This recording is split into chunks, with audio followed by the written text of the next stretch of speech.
ছোটবেলায় যখন ঝড়ে আম পড়তো তখন কুড়ানোর জন্য কতই না ছোটাছুটি করতাম, আর সেই আমগুলো এখন গাছের নিচেই পড়ে থাকে, কুড়ানোর আর মানুষ নেই।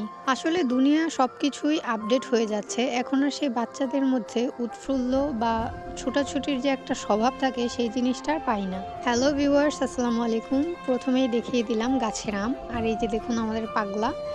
গত বছর আর কি, গত বছর ডিসেম্বরে এসেছিলাম, তখন আপনাদের সঙ্গে একটা ভিডিও শেয়ার করেছিলাম। তো এই পাগলাকে ইনশাআল্লাহ সামনে মানে এই কিছুদিনের মধ্যেই ছেড়ে দিব। আসলে টাকার কাছে আমাদের দুনিয়ার সব কিছু বা সব মায়াই কিন্তু একটা না একটা সময় পার হয়ে যায় শুধুমাত্র, বা হেরে যায় টাকার কাছে। পাগলাকে সচরাচর ঘর থেকে বের করা হয় না, এখন শুধুমাত্র বের করা হয়েছে ব্যাপারী আসবে ওকে দেখতে। দাম কষাকষি, ঘোরাঘুরি, কত কিছুই না হবে ওকে নিয়ে। বেশ অনেক দিন ছিল আমাদের কাছে। তবে কি আর করার, ওই যে বললাম, টাকার কাছে সব মায়া সব ভালোবাসাই ত্যাগ করতে হয়।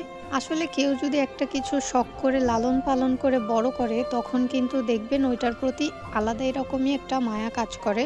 আর এই গরুগুলো হচ্ছে আমার রাফির বাবার প্রচণ্ড আবেগের একটা জায়গা, উনি প্রচণ্ড গরু ভালোবাসে। যাই হোক, অনেক কথাই বললাম।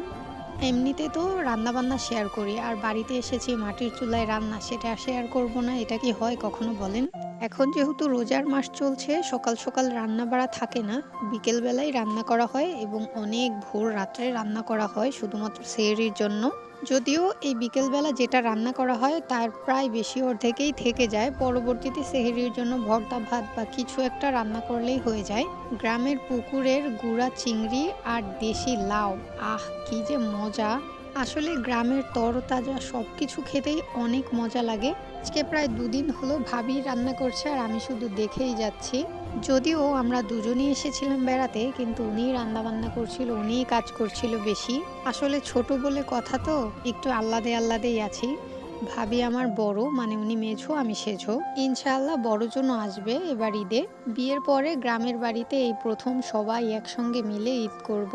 ইনশাআল্লাহ চেষ্টা করব আপনাদের সঙ্গে টুকিটাকি করে কিছু না কিছু শেয়ার করার জন্য।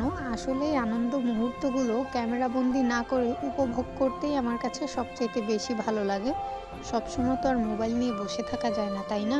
আর আমিও এতটা ক্যামেরা পার্সন না, আমি অল্প অল্প করে ভিডিও করি আর আপনাদের সঙ্গে একটু একটু করে শেয়ার করি।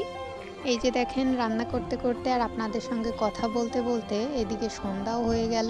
সন্ধ্যা হয়ে গিয়েছিল, লাইটটাও জ্বালাতে ভুলে গিয়েছিলাম, তৎক্ষণাৎ আমি আমার মোবাইলের লাইটটা জ্বালিয়ে একটুখানি ভিডিও করে নিয়েছিলাম। যাই হোক, আজকেও অনেক কথা বললাম, আর আমার আজকের গ্রামের ভিডিওটা আপনাদের কাছে কেমন লেগেছে কমেন্ট করে জানাতে পারেন। তো সবাই সুস্থ থাকবেন, ভালো থাকবেন, আল্লাহ হাফেজ।